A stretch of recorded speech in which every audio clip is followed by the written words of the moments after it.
we are here, I would say, bravely sharing these. Yeah, I'm feeling a little uncomfortable. I feel nervous. Yeah. Lesbian sexual experiences, you know, which it is brave to share that with the world, even as privileged as we are. And in that, it was an edge for me to connect as intimately and as deeply and as wildly as I did with you. And one of the things that's been so important to me is to shift some of the narrative that spirituality is something that you do always alone, right? Yes, we say we come into this world alone, but do we really? We come in through mama, you know? Yeah. And we come into someone's arms. And we say we die alone, but we should die surrounded by people who love us. So do we really come in and go alone? Yeah.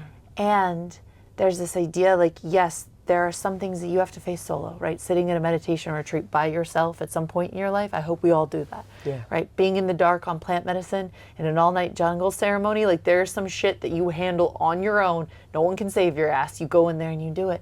And I'm a big believer that our spirituality should be shared, is meant to be shared, is maybe a better way to put it. And that spirituality can be an exchanged experience. And I know, because of my complex PTSD from growing up in sexual abuse, how hard and disconnected my heart has been sometimes, that I have been alienated from myself. I've done a lifetime of work to be able to make love like that, and I was proud of myself to open that deeply with you, to connect that energetically, to be that raw and that open. And I've been having tantric sex for like, I think 15, 17 years. But there's still so many layers of intimacy. It's like you can have a bunch of energy awakenings and never be touched by the person in front of you. You can have all kinds of Kundalini awakenings and never open your heart all the way. And the level of intimacy and magic and love and connection and God that I felt with you in the cave was so special. Like a lifetime of specialness. And I only want to say that because it's true, but I want anyone watching this to not mistake us sharing this for like showing off, but to actually show the world like that this is possible and beautiful and sacred, and that anyone can do it with work and dedication and practice and the beauty of mystical spiritual awakening. Like this is our birthright, to love and make love this way, and to be in nature like this. Thank you so much for the gift of your friendship and the gift of your love and the gift of your trust in me and opening your heart in that way.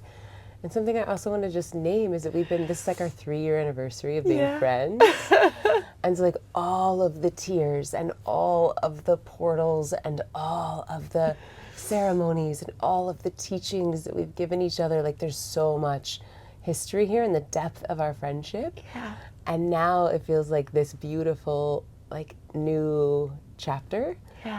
And one thing I think that feels important to name and note is that because our society is so homophobic and because there is so much shame around it, that I think so many people, like especially women, like because most people are sexualized, because women are so sexualized in our culture, like there is like an attraction to the feminine form, like almost like, I mean, I don't know the science, you probably do, but it feels like more humans are attracted to the female form than the male form. That's maybe like just more women are bisexual than men. Thank you. That's probably thank you. More women are bisexual than men. And who even knows if that's true or if that's just conditioning. But something that feels of note is the simultaneity of like the depth and realness of our friendship and the depth and realness of this connection. And it feels like our friendship has been jeopardized in 0%. Yes. And so I just want to highlight that because it might be possible that someone has a really great friend that they are attracted to and they're concerned that it would jeopardize their friendship. And I just know so many women who have lovers that they're friends with, and it has not jeopardized their friendship at all. And so that seems special and unique, and I don't know anyone talking about that or writing about that or studying that. Yeah, there's not even a word for it. Because people are like lover, but we're not lovers. We're like the predominant nature of our bond is like friendship, but that's like feels like such a small word for what it is. It's like soul allyship, right? Yeah. And there's an erotic component of it. But I think part of patriarchy is that eroticism has to dominate. So if you have eros, then you must be lovers or you must be girlfriends. Or that you belong to someone.